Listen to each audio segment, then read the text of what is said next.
Mga pamilya ng EJK sa drug war, kinatatakutan ang pagbabalik sa bansa ng dating Pangulong Duterte. Detalye ng balitang yan mula kay Rajuman Mike Goyagoy. RMN Live Report! Ikinatatakot muna ng mga pamilya ng mga biktima ng extrajudicial killings noong war on drugs sakaling pabalikin ng bansa si dating Pangulong Rodrigo Duterte.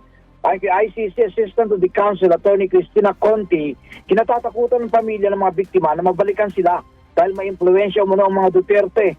Ginawa ni Conti ang payag kasunod rin ng paghiling umano ni Attorney Nicholas Kaufman, Legal Counsel ng mga Duterte sa Marcos Administration, na payagang makabalik ng bansa ang dating Pangulo sa sandaling mapagbigyan ang kailang hirit ng interim release. Ang 80 anyos na si Duterte nananatiling nasa kustudiya ng International Criminal Court dahil sa makinakarap na crimes against humanity.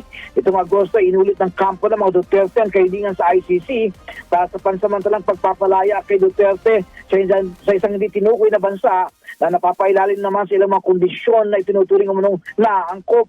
Ani Conti, posible magkaroon ng problema kung ang kukup-kup kay Duterte ay isang ICC member state. Ngunit ang Pilipinas naman ay hindi isang member state at walang umiiral na kasunduan.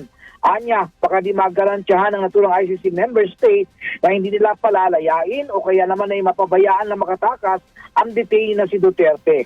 Nauna nang ipinagpaliban ng ICC ang confirmation of charges lamang kay Duterte dahil ito ay unfit umano na humarap sa pagdinig. Kasama sa DZXL RMN Manila, Rajuman, Mike Kuya with the Talk, RMN.